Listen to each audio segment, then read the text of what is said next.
In this video, we're going to go over the review guide questions. Hopefully you have already tried them and you are just watching this video to check your work or find a solution that you need an answer to.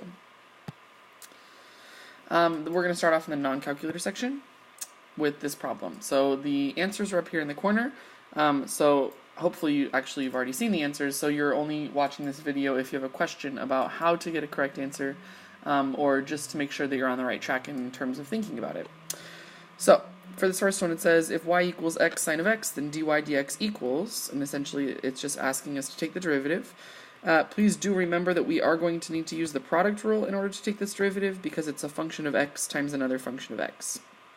So I'm not going to actually write it out, but I will talk through it with you. We know that y prime is equal to the derivative of the first. So the first function is x, and the second function is sine of x.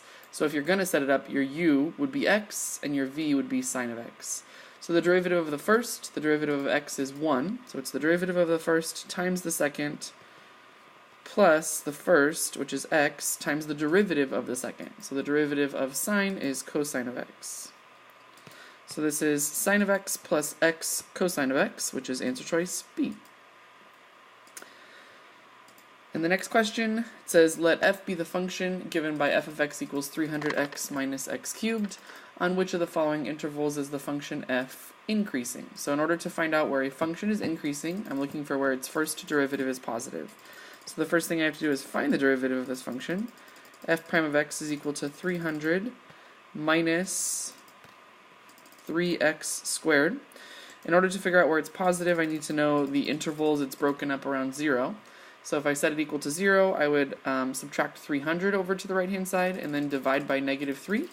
So that would give me x squared equals negative 300 over negative 3, which is a positive 100. If I take the square root of both sides, I get that x is equal to plus or minus 10. So I know that my two zeros are at negative 10 and positive 10. And this is a quadratic function, x squared, but it's facing down because it's negative x squared. So it's an upside down quadratic. So it looks something like that. So if I am trying to figure out where the intervals over which the function is increasing, it would be wherever it's positive, which is in between negative 10 and positive 10. Answer choice B. For the next question, we are looking at the integral of secant x tangent x, which is one of our basic integration rules. The derivative of secant is secant tangent. Therefore, the integral of secant tangent is secant. This is one of the most basic questions on the entire AP test that year. It was literally just testing whether or not you understood the basic integration rule for secant. And if you're confused about where that's coming from, go back and look at all of our integration rules that you printed from that worksheet. It's one of the basic ones that's on there. It's listed right there. It says the integral of secant tangent dx, secant x tangent x dx is equal to secant x plus c. For this one, it's asking for the derivative evaluated at 1. So f prime of x is equal to, because we're just adding all of these together, we don't have any special rules. The derivative of 7x is 7. The derivative of negative 3, since it's a constant, is 0. And the derivative of ln of x is 1 over x. And if I evaluate that at 1, I get that f prime of 1 is equal to 7 plus 1 over 1, which is 7 plus 1, which is 8. Answer choice E. And this next question says the graph of the function f is shown above. Which of the following statements is false? The first one says the limit as x approaches 2 exists. That is a true statement. The limit from both sides of 2 approach the same number, and that number is 2. So the limit does exist, and the limit is 2. The second one, the limit as x approaches 3 exists. That is also a true statement. The limit from both sides goes to the same number, and the number that it approaches is 5. So the limit as x approaches 3 is 5.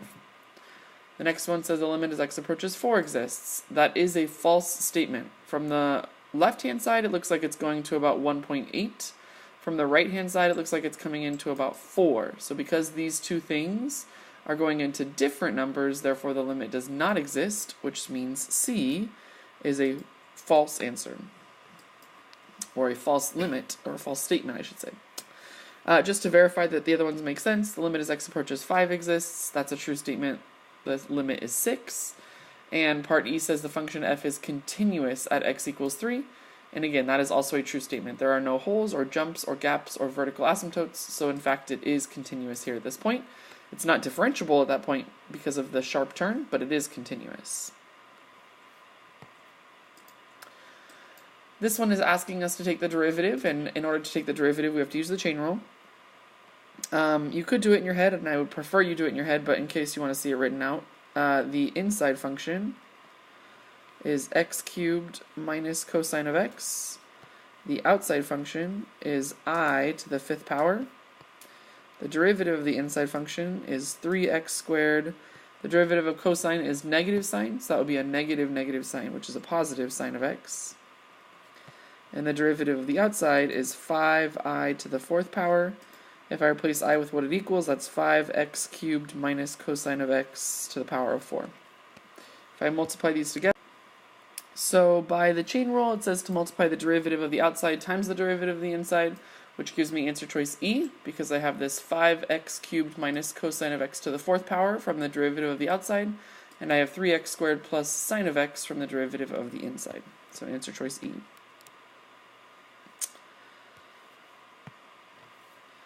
For the next one, it says a tank contains 50 liters of oil at time t equals 4 hours. Oil is being pumped into the tank at a rate of R of t, where R of t is measured in liters per hour and t is measured in hours. Selected values of R of t are given in the table above. Using a right Riemann sum with 3 subintervals and data from the table, what is the approximation of the number of liters of oil that are in the tank at time t equals 15 hours? So, my 3 subintervals are from 4 to 7, from 7 to 12, and from 12 to 15. I'm going to use a right Riemann sum, so I only want to use the heights from the right-hand side. So from the right-hand side, with this first interval, which is a length of 3 units, I'm going to use the height from the right-hand side. So 6.2 is going to go here with this one. For the next one, which is a length from 7 to 12, that's a length of 5 units. I'm going to use the height from the right-hand side, which is 5.9. For this last one, which again is a length of 3 units, I'm going to use the height from the right-hand side, which is 5.6. So notice that I don't even need the first one. That would only be using the left hand or trapezoid or whatever. So coming from the right, that's what we use. And when I say the length of the interval, like I mean if I plot these points on the graph, the distance in between these 2 points horizontally from 4 to 7 is a distance of 3. So if I am actually drawing them, and I'll just draw a really rough sketch of it really quick. So if this is 4, this is 7, this is 12, and this is 15, if I actually plot these points, so for example, like 6.5 would be up here, 6.2 would be about right here, 5.9 would be about right here, and 5.6 would be about right here. So if I'm looking at these rectangles from the right-hand side, I know that it's not correctly drawn to scale, but you get the point. Notice that we didn't use the height at all from the first one. We used the height from 7, and the length of the base here from 4 to 7 is a length of 3, or a width of 3, and the height at 7, which is 6.2. So that's how I'm getting the 3 and the 6.2. For the second one, the length between 7 and 12 is 5, and the height from the right-hand side is 5.9. So the distance between these two numbers is 5 units, and the height of the rectangle is 5.9. For the last one, the distance between these two numbers is 3 again, and the height is 5.6 from the right-hand side. So that's how I'm getting those. So in order to calculate the right Riemann sum of this rectangle, I'm going to say that I need to know what 3 times 6.2 is, plus 5 times 5.9, plus 3 times 5.6. And to be honest, I think this problem is in the non-calculator section this year, but for the purposes of speed, right now I'm going to put these into my calculator. I obviously know how to do it by hand. It's just going to take a while. So if this was in the non-calculator section, then yeah, you'd have to do it by hand. And hopefully you know how to multiply those decimals by hand. I get that it's tedious, and I get that it's easier to make a mistake, so hopefully you don't. But know that that could be a possibility. Hopefully it won't be, but it could be a possibility. Anyway, 3 times 6.2 is 18.6. 5 times 5.9 is 29.5. Plus 3 times 5.6 is 16.8. If I add those three numbers together, 16.8 plus 29.5 plus 18.6, oops, Let me do that one more time. I typed it wrong. 16.8 plus 29.5 plus 18.6. I get 64.9. Now, just to make sure you're clear on the units here, this function has units of liters per hour. If I'm taking a Riemann sum, that's kind of like taking an integral, because remember that Riemann sums are helping us to approximate integrals. So this Riemann sum is helping me to approximate an integral, and an integral of the units liters per hour puts me back at liters. So this is 64.9 liters. And it is an answer choice, which is A. It's actually not the correct answer. As you can see, the correct answer is C. And you might be wondering why.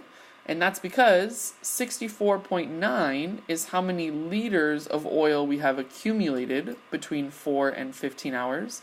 But it is not how many liters of oil are in the tank. So if you look at it closely, it says, what is the approximation of the number of liters of oil that are in the tank? And the reason that this is not the number of liters of oil in the tank is because we already started with some oil in the tank. So 64.9 is how much oil has been added to the tank, but we already started with the 50 liters of oil that was there to begin with. So we have to add 50 to this. And when you add 50 to 64.9, you get 114.9 liters, which is how we get answer choice C. So be careful with that. Given that initial condition, it does affect our final answer.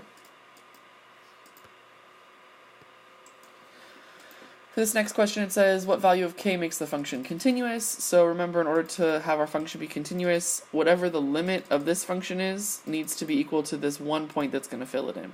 So remember, in order to find a limit when we have a hole in it, like we have here, because of this x minus 2, I can eliminate the hole. And when I eliminate the hole, I can evaluate what's left. So as x approaches 2, I can plug in 2 to this function. I get 2 times 2 plus 1, which is equal to 5. So that means that the function has a limit of 5, even though there is a hole in the function. So in order to make it continuous, this value of k needs to fill in that hole. So at 2, it should be equal to 5, so that it fills in the hole that was there. That's answer choice E. For this next question, it says, let f be the function defined by f of x equals the square root of the absolute value of x minus 2 for all x. Which of the following statements is true? Now, you may or may not know what this function looks like at any point, so it would be helpful to probably plug in some points. So for example, if I plug in 2 to this function, I'm just going to make a rough sketch of what this graph looks like. If I plug in x equals 2, 2 minus 2 is 0, the absolute value of 0 is 0, and the square root of 0 is 0, so I know it looks like that. If I plug in 3, 3 minus 2 is 1, absolute value of 1 is 1, and the square root of 1 is 1. If I plug in, and I know I'm going to skip some just because I know what the square root function looks like. So I know that if I plug in 4, it's not going to give me a perfect square root, and so I don't really want to plug in that. I want to plug in a number that will give me a perfect square root. So I'm going to come all the way over here to 6. If I plug in 6, I get 6 minus 2 is 4. The absolute value of 4 is 4, and the square root of 4 is 2. So that's somewhere about there. Now, that's what the square root function looks like on its own. The fact that the absolute value is being thrown in there as well means that we can actually pull in numbers from the left-hand side because the absolute value will make them positive. For example, if I plug in 1, 1 minus 2 is negative 1. But the absolute value makes it a positive 1, and the square root of positive 1 is 1. So it's going to end up looking like this when I actually finish plugging in points. So now that I have a graph of the function, it's much easier to answer. The correct answer is A. The function is continuous because I can draw the entire thing without ever lifting my pencil off the paper, but it's not differentiable because of the cusp right here. So A is the correct answer because that's the only true statement. Just to make sure we're clear on the other ones. F is not differentiable at 2 because of the cusp. It is continuous, so C is not right.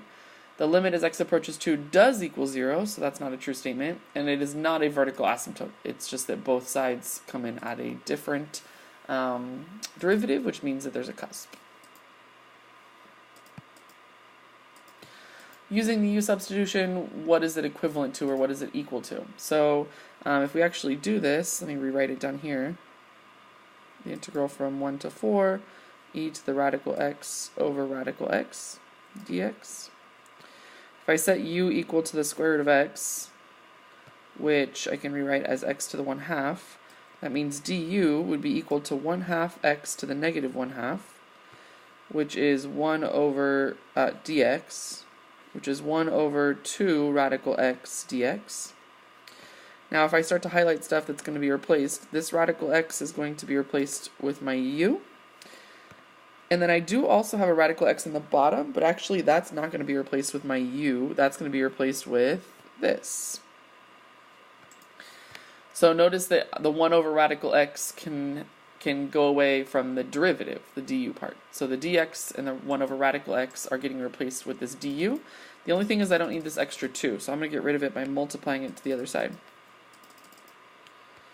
So this is 2 du is equal to 1 over radical x dx.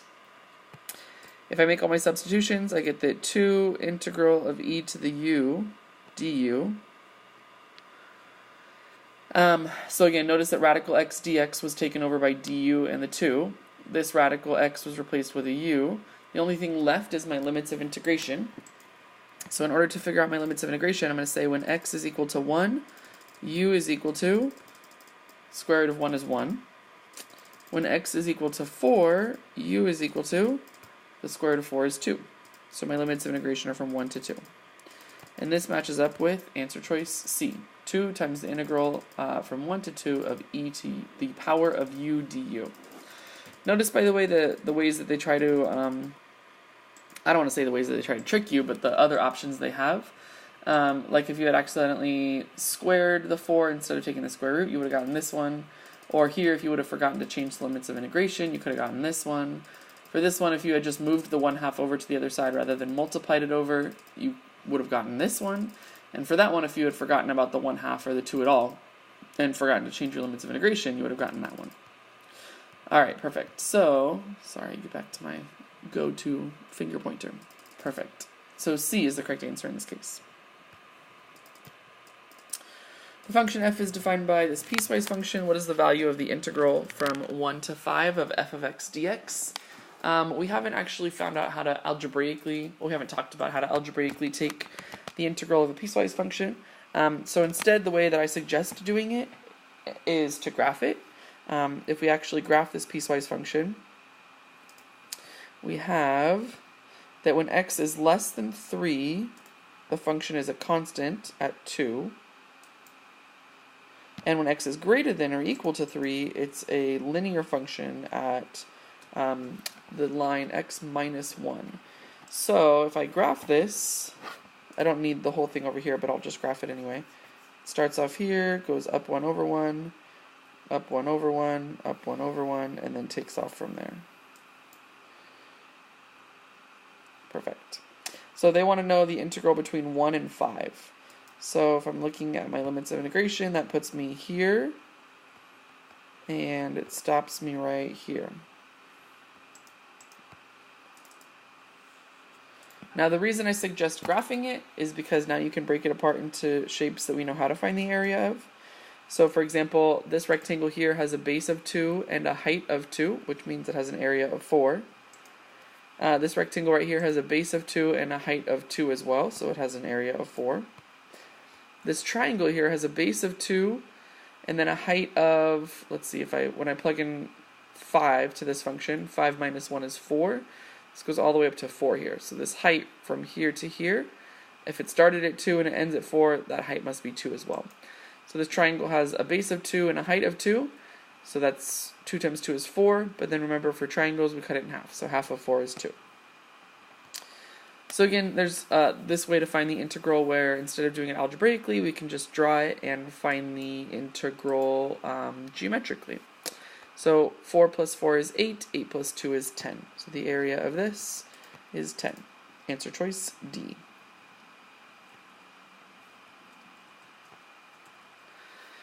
For this one, it is a derivative with a chain rule, actually, and almost even multiple pieces of this chain rule. So let's take a look at this one. It says, given that this is f of x and this is g of x, find the derivative f of g of x, derivative of f of g of x. Now, it is possible to take the derivative when they're not composed together, but I think it's easier for everyone if we actually do the composition and then play around with the derivative. So I'm going to take g of x and plug it into this function everywhere I see an x. So I'm going to say that f of g of x is equal to the square root of 3x minus 2 quantity squared minus 4. And now I can take its derivative. Technically, there's like a multi-layer chain rule here, and because I think people will mess it up, I would suggest simplifying the inside of this radical just to verify like that you're doing it correctly, because I'm able to simplify the inside of that radical pretty easily just by multiplying out 3x minus 2 and then squared and then combining like terms. So I'm going to go ahead and say I would rather take the time to do that than risk possibly taking the derivative incorrectly just for the sake of not simplifying. So I am going to go ahead and simplify that. 3x minus 2 times 3x minus 2 is 9x squared minus 6x plus 4 minus 4 that very end, which gives me the square root of 9x squared minus 12x. The plus 4 and the minus 4 add to 0. So now that I have this, it's much easier to take my derivative. My inside function is 9x squared minus 12x. My outside function is I to the 1/2, the square root. I prime is 18x minus 12. O prime is 1/2 I to the negative 1/2, or 1 over 2 radical I. And if I replace that back with what I equals, that would be 1 over 2 square root of 9x squared minus 12x.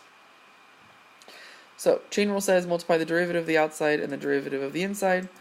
So if I do that, I'm going to get 18x minus 12 over 2 radical 9x squared minus 12x. Notice that I probably did a little too much work algebraically in the sense of I don't actually need to write it this way because I'm trying to evaluate it at 3. So back here I probably could have plugged in 3 and simplified my life a little bit before I multiplied them together, but it didn't take that much work. So now I'm going to go ahead and plug in 3 and see what happens. So this is 18 times 3 minus 12 over 2 times the square root of 9 times 3 squared minus 12 times 3.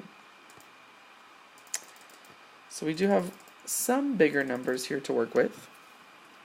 18 times 3, and there is some simplification, by the way, that I could have done before this. Like, for example, I could have simplified 18 and 12 with this 2 out here, but we'll just keep going since we're already on this track.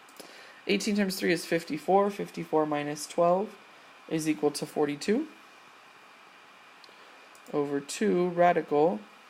3 squared is 9, 9 times 9 is 81, and then 12 times 3 is 36. So I'm looking at 81 minus 36, and 81 minus 36 is equal to 45.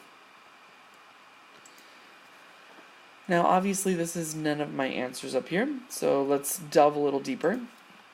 And if it's okay with you guys, I'm going to pick up where we left off over here, so I have a little bit more room. So first things first, 42 and 2 can be simplified by 2. Both of them can be simplified by 2. So I'm going to make this a 21, and this is going to be a 1. So that's 21 over radical 45, which is still not one of our answers. Notice, however, I don't think I can get 45 to be a 21, but notice that these three all have radical 5 on the bottom. So I need to figure out a way to make this into a radical 5, and the way I'm going to do that is by actually simplifying it. So recognize that 45 is the same thing as the square root of 9 times 5. The square root of 9 is 3. Oops. Square root of 9 is 3, so that comes apart as 3 radical 5. And 21 and 3 both are divisible by 3. So I can make 21 divided by 3 to get 7, 3 divided by 3 to get 1, and I'm left with 7 over radical 5, which is answer choice A.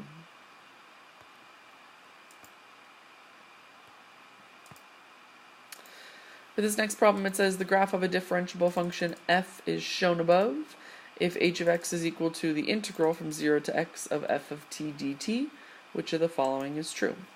Now, remember a couple things about this.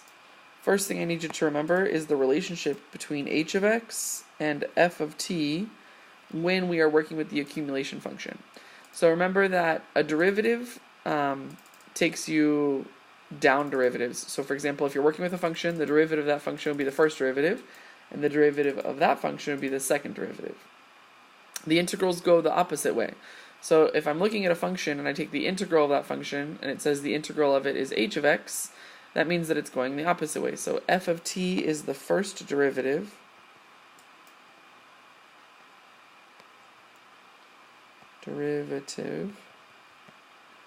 and h of x is the original function.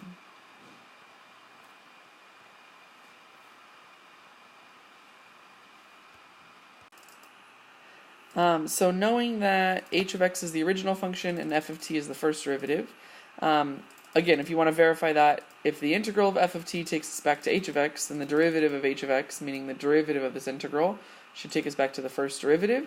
And because the derivative of an integral are inverse operations and undo each other, then that makes sense, that the derivative of both sides would give me the first derivative, f of t. So it's asking which of the following is true. Notice the relationship between these things. So if h of x is the original function, its first derivative, h prime, would be f of t, or this function. So now we're looking at a derivative graph here. So that's what I want you guys to recognize, is that the graph of f is the graph of h prime of x. So remember that the original function is h of x, the first derivative is h prime, or f, the graph we're looking at here, and the second derivative is h double prime, or the derivative of this one. So basic things that I'm noticing just off the bat. First of all, I've seen this problem come up on AP tests before, and the thing you need to recognize and remember about these problems, they're not going to ask us necessarily about specific values. So they're never going to say like h of 6 will never be equal to like 3, and then h double prime is equal to 3.1, and then h prime of 6 is equal to like 3.9 or something. You know what I mean? So their numbers are never going to be close enough to the point where you'd actually have to do any real calculations to figure them out. The only way I've ever seen these problems asked on the AP test is where one of these values is positive, one of these values is equal to 0, and one of these values is negative. Because as long as you're able to tell or determine which values are positive, which are 0, and which are negative, it's very easy to sort them in order from least to greatest. So notice right here on the function of h prime of x, at 6, the function is equal to 0. So I know the derivative itself is actually equal to 0 because the function itself goes through the point 6, 0. So h prime of 6 is 0. Now using that test strategy I just told you about, if we're dealing with a negative number, a number that equals 0, and a positive number, the one that equals 0 should go in the middle because it's in between negative and positive numbers. So h prime of 6, since that's the one that equals 0, should be in the middle of these two functions, which means I'm looking at only answer choices A and E. I'm not looking at B, C, or D. So really now I just need to determine, is the second derivative the positive number, or is the first original function the positive number? So in order to calculate that, let's look at the slope of this line, which would be the second derivative. If I look at 6 and I look at the tangent line, notice that the tangent line is going up, which means it has a positive slope. So if the derivative of the derivative, hint hint, the second derivative, I'll say that one more time, the derivative of the derivative, which is the second derivative, has a positive slope, which means it's positive at this point. So the second derivative is the positive value in these three comparisons, which means the second derivative should be greater than 0. So I'm looking and leaning towards answer choice A. Because the second derivative is positive, it has to be greater than 0. Now just to make sure that we're all on the same page about why h of 6 is actually negative, h of 6 is the integral of the function, meaning the area under the curve between 0 and x. And if you look at the area between 0 and 6, notice that all this area is underneath the x-axis, which means that all of this area is negative up until 6. So yes, h of 6 is definitely a negative number because of this negative area. H prime of 6 is 0 because it literally goes to the point 6, 0 on the derivative graph. And h double prime of 6 is positive because it's an increasing function at that point. This question asks, a particle moves along the x-axis with its position at time t given by that function, t minus a and t minus b, where a and b are constants and not equal to each other. For which of the following values of t is the particle at rest? Now remember that a particle is at rest wherever its velocity is equal to 0. So if this is the position function, to find velocity I need its derivative.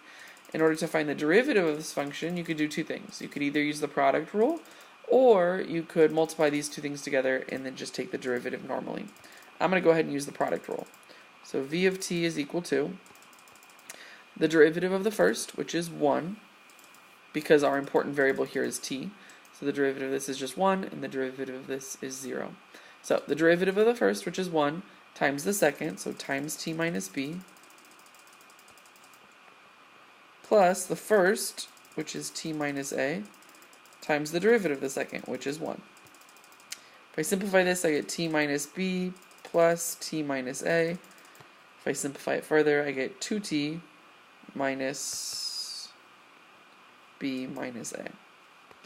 Now again, this is the velocity equation. If I want to know where the particle is at rest, I want to know where the velocity is equal to 0, and I'm solving for the time value where that happens. So I get 2t is equal to, if I move b and a over to the other side by adding them, I get a plus b. And then divided by 2, I get t equals a plus b divided by 2, which is answer choice B. This one says the figure above shows the graph of f, the original function. If f of x, I guess it's not the original function. If f of x equals the integral from 2 to x of g of t dt, which of the following could be the graph of g of x? Oh, I take it back again. Talking over myself. I shouldn't talk out loud while I'm reading the questions to you guys. Again, remember the relationship, just like we just talked about on the previous screen, the relationship between f of x and g of t. This is the original function.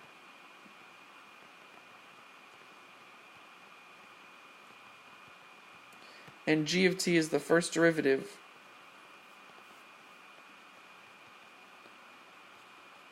And again, I know that just because of this relationship based on the accumulation function, because the antiderivative or the integral of a function should put you back at the one before it, or the original.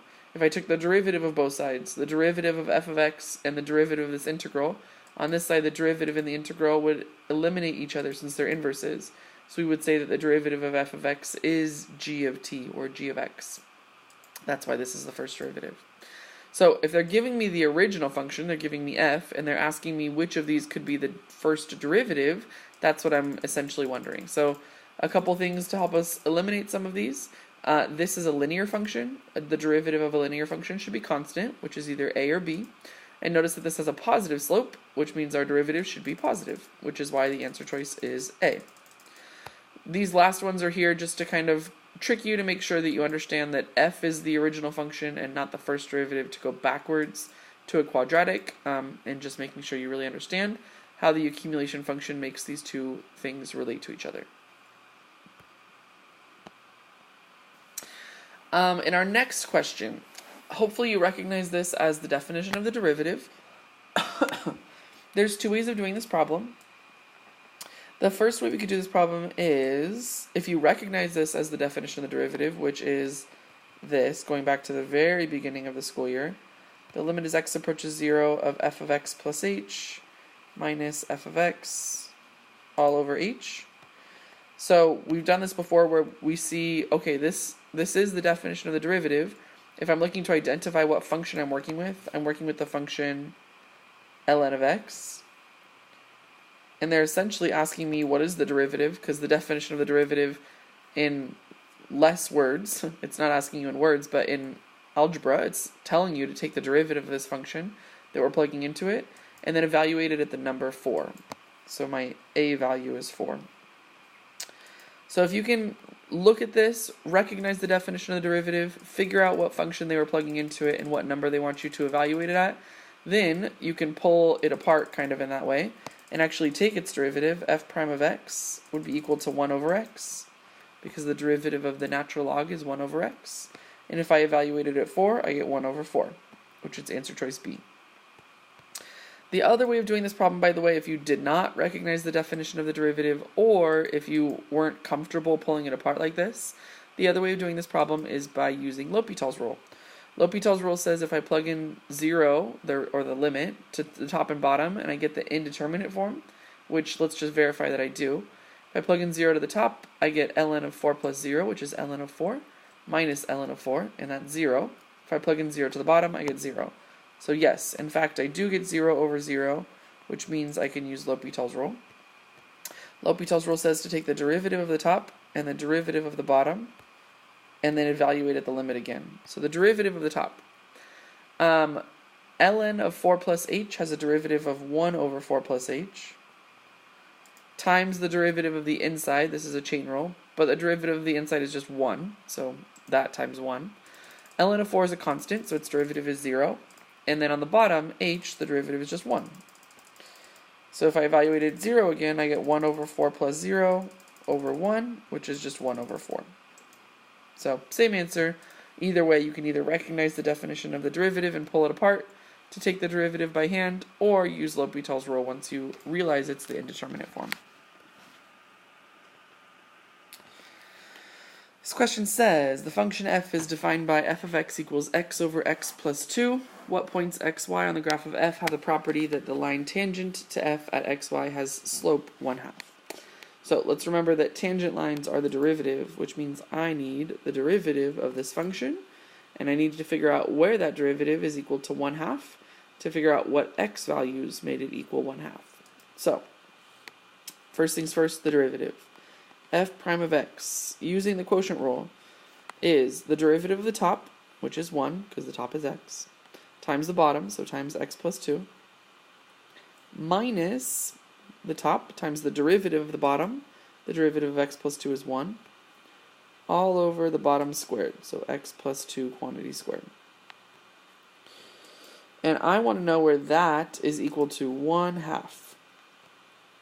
So if I do a little bit of simplification, on the top I have x plus 2 minus x, if I multiply, x plus 2 and then minus x, which is going to give me 2 over x plus 2 quantity squared equals 1/2. If I do a little cross multiplication, 2 times 2 and x plus 2 squared, I get that 4 is equal to x plus 2 quantity squared. In order to expedite this process, I don't really want to multiply all this out and then bring over 4 and then factor again. So instead I'm going to solve this using square roots. So the square root of this side and the square root of this side. Don't forget to put a plus or minus. So I get plus or minus the square root of 4, which is plus or minus 2, is equal to x plus 2. And then last but not least, if I split this into two equations, for the positive one, if I subtract 2 over to the left-hand side, positive 2 minus 2 is equal to 0, so x is equal to 0. Or the negative one, if I have negative 2 and I subtract another 2, that would be x is equal to negative 4. Oops, you can't see that, but it should say x is equal to negative 4. Now, there are only 2 points up here where the x values are 0 and negative 4, and that's answer choice C. We haven't calculated the y values, but if I was a betting woman, I would say that that's the correct answer, just because those are the only 2 ones that have the correct x values. We can verify it, by the way, by plugging in 0 to the original function. If you plug in 0, you get 0 over 0 plus 2, which is 0 over 2, or 0, so the y value is 0. On the second one, if I plug in negative 4, I get negative 4 over negative 4 plus 2, which is negative 4 over negative 2, which is positive 2, and that's how I get that y value. But the answer still, regardless of whether or not I needed to calculate the y values, the answer is still C. This one says the line y equals 5 is a horizontal asymptote to the graph of which of the following functions? So remember, horizontal asymptotes are the same thing as limits as x goes to infinity. And if we are working with polynomial functions, which we are in most of these, then we're looking for the degree of the top and the degree of the bottom. So, for example, here, this is a linear function, doesn't have a horizontal asymptote, so it can't be b. This is a rational function, but the degree of the top is less than the degree of the bottom, so it has a horizontal asymptote at 0, can't be c. This one, the degrees are equal, 1 and 1, So I take the ratio of the leading coefficients, which is 5 over -1. So this one does have a horizontal asymptote, but it's at -5. This one, the leading coefficients are x squared and x squared. So, or the leading terms, I should say, are x squared and x squared. So the horizontal asymptote is at the ratio of the leading coefficients, which is 20 over 4. And 20 over 4 is equal to 5. So this one does, in fact, have horizontal asymptote at 5. Notice that I didn't even evaluate this one. This one doesn't have that horizontal asymptote, so we're okay. But that's essentially what they're leading towards, is the limit as x goes to infinity being the horizontal asymptote, as long as you know those rules. So E was the correct answer for this one. It says let f be the function defined by f of x equals ln of x over x. What is the absolute maximum value of f? Notice they're not giving me endpoints, so I don't have any endpoints to consider. I only have points inside of the interval to consider, which means I need to find my critical points and then evaluate which ones are maxima to figure out which one is the absolute maximum. So critical points come from the first derivative. Derivative of the top, ln of x, is 1 over x. So it's the derivative of the top times the bottom minus the top, ln of x, times the derivative of the bottom. The derivative of the bottom is just 1. All over the bottom squared. If I simplify this, I get 1 over x times x to be 1 minus ln of x over x squared. And I need to know where this is equal to 0, as well as where it's undefined. It's equal to 0 wherever the numerator is equal to 0. So if I solve that equation, I get 1 minus ln of x is equal to 0. If I add ln of x over, I get 1 is equal to ln of x. Now, hopefully you know this by now, that when you plug in x equals e, if I plug in x equals e here, ln of e is equal to 1. If you're still not quite comfortable with that yet, you can convert into exponential form. So if you change ln to be log base e, you would realize that if you do the wrap around, or whatever you guys call the swoop to whoop, you'd have e to the power of 1 equals x. So x equals e. So there's a critical point. And then undefined values, we have an undefined value at 0. So keep in mind as well that x equals 0 is a critical point as well. If I'm plugging these into the original function, or actually if I even look at a graph of the derivative, excuse me, I have critical points at e, and then 0 is an undefined point. So if I'm looking at values around them, for example, if I plug in a number less than 0, like a negative number, I can't even do that because I can't plug negative numbers into ln of x. So I don't need to worry about these negative numbers over here. In between 0 and e, for example, if I plug in 1, ln of 1 is equal to 0. So this would be 1 minus 0 over 1, which is positive. So these are all positive values. If I plug in a number greater than e, like e squared, for example, if I plug in e squared here, ln of e squared is equal to 2. So this would be 1 minus 2, which is negative 1. Negative 1 over e squared is a negative number. So it does appear that e is going to be a maximum because my y values are changing from positive values to negative values. So e is not the correct answer, and obviously it's not even an answer choice up here. And that's because they don't ask where does the absolute maximum occur, they're asking what is the absolute maximum. So I need to take that critical point I just discovered, and I need to plug it back into the original equation to figure out what the absolute maximum actually is. So f of e is equal to ln of e over e. Ln of e is equal to 1. So this is 1 over e. Answer choice B.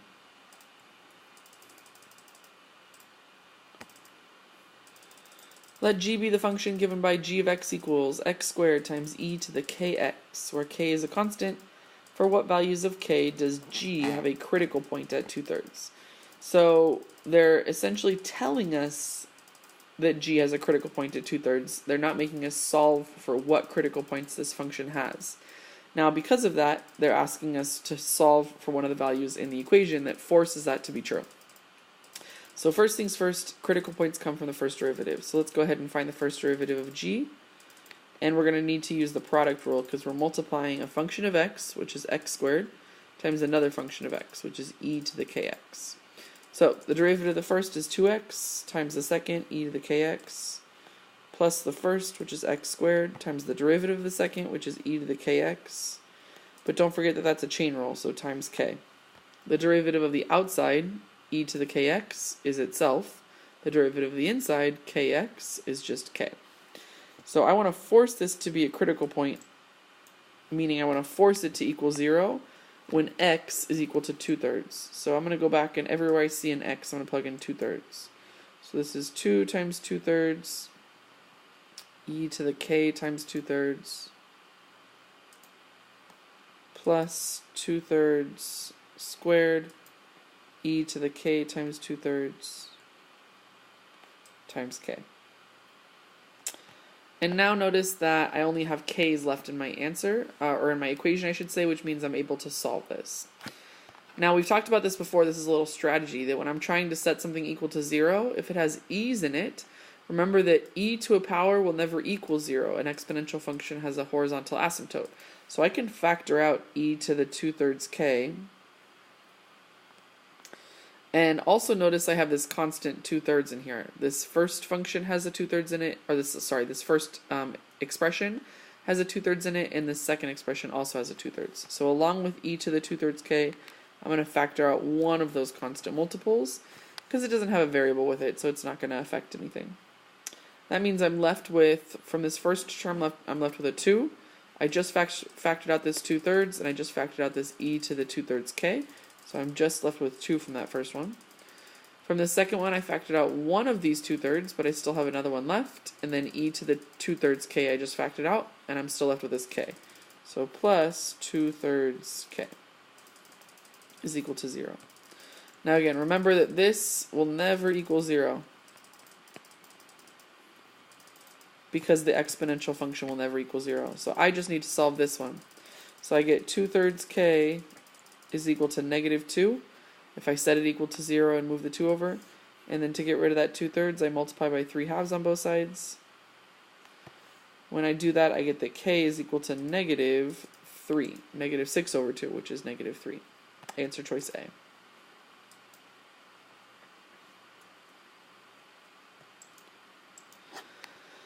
Let g be the function with first derivative given by g prime of x equals this function. It says which of the following must be true on the interval from 0 to 2.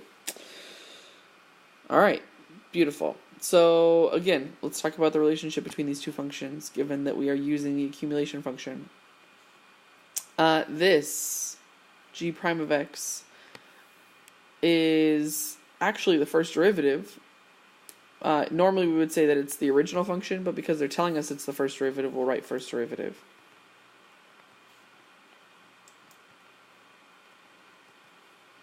And all that means is that it changes this function, e to the -t² into the second derivative.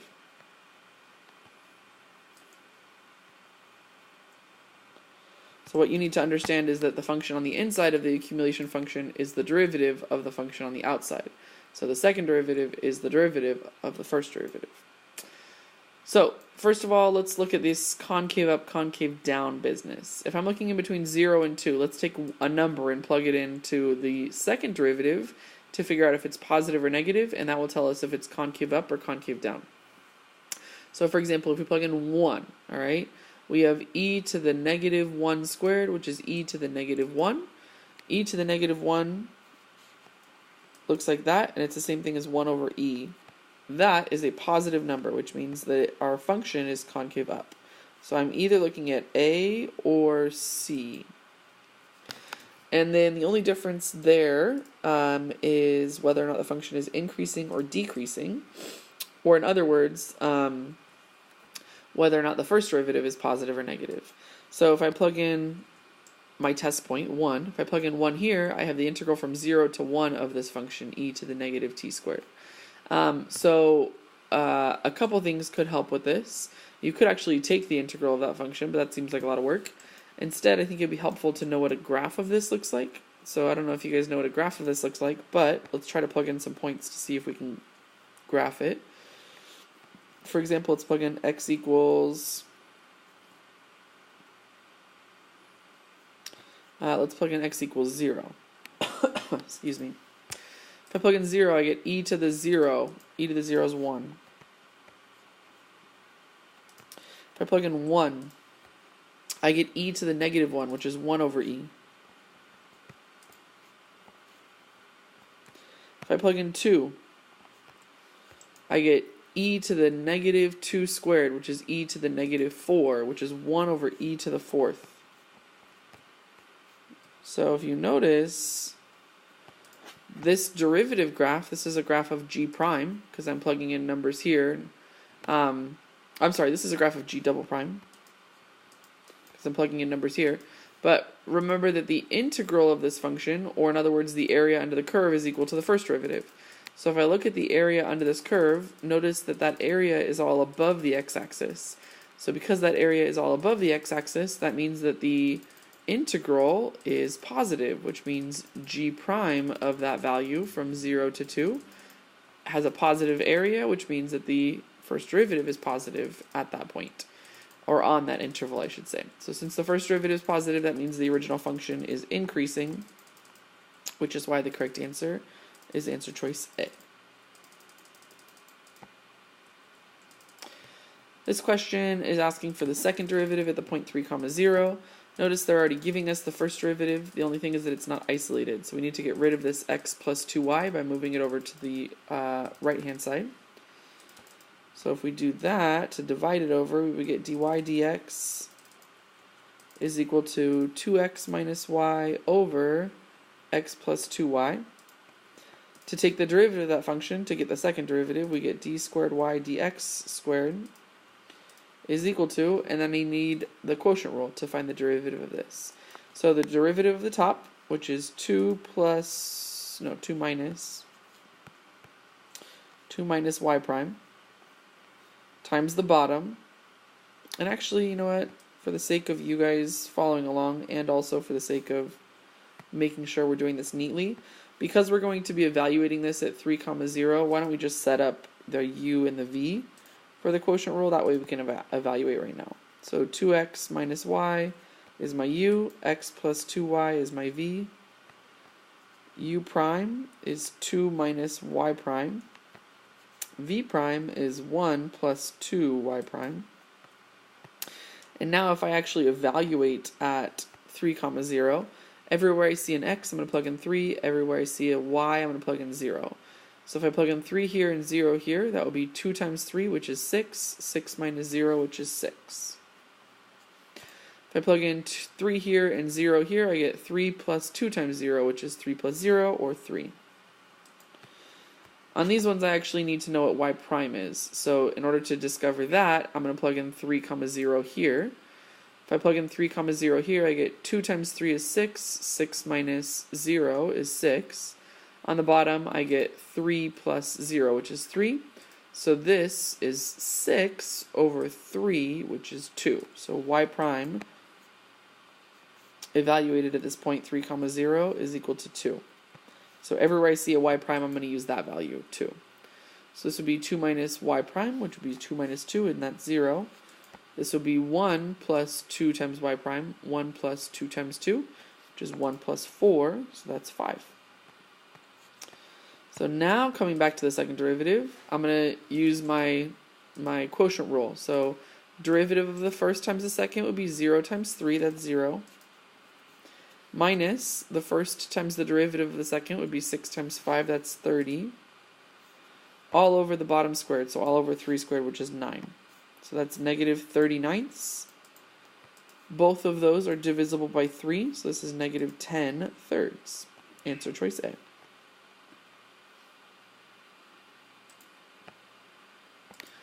This next question says, for t greater than or equal to 0, the position of the particle moving along the x-axis is given by x of t equals sine of t minus cosine of t. What is the acceleration of the particle at the point where the velocity is first equal to 0? Okay, there's a lot in this question. So they're giving us the position, they're asking for the acceleration, which is the second derivative. Let's start there. So v of t, which is the first derivative, would be the derivative of this function. So the derivative of sine is cosine, and the derivative of cosine is negative sine. So this would be minus a negative sine, which turns into positive sine of t. Then the acceleration would be the derivative of this. So the derivative of cosine is negative sine of t, The derivative of sine is cosine of t. So essentially, when we have a value of t to plug in, we're going to be plugging it into the second function in order to evaluate the acceleration. But we still don't know what value of t to plug in, because they're asking us what is the acceleration of the particle at the point where the velocity is first equal to 0. So even though I'm looking for the acceleration, in order to figure out what t value to plug in, I need to know when this velocity function is equal to 0. So in other words, I need to know where cosine of t plus sine of t is equal to 0. In other words, I need to know where cosine of t is equal to negative sine of t.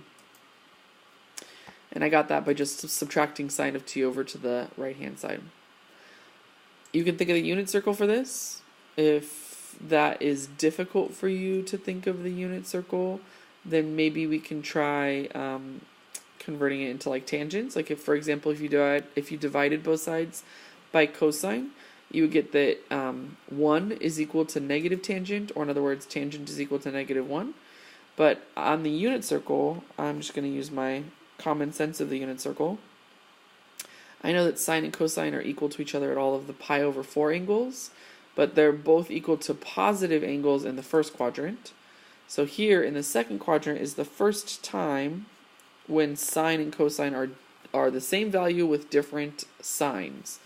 And this is the angle 3 pi over 4. And again, for 3 pi over 4, I know that sine is a positive radical 2 over 2, but cosine is a negative radical 2 over 2. So they're the same quantity, the same magnitude, but different signs attached to them. So 3 pi over 4 is the first time where the velocity is equal to 0, which means this is the value I want to evaluate my acceleration function at. So I'm going to evaluate negative sine of 3 pi over 4 plus cosine of 3 pi over 4.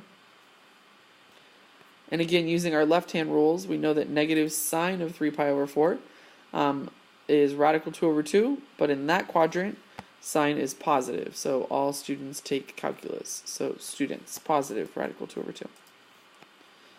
And then cosine of 3 pi over 4, all students take calculus means cosine is negative in this quadrant. So plus a negative radical 2 over 2. If I add these together, negative radical 2 over 2 minus radical 2 over 2, that's negative 2 radical 2 over 2. And that simplifies to negative radical 2. Answer choice A.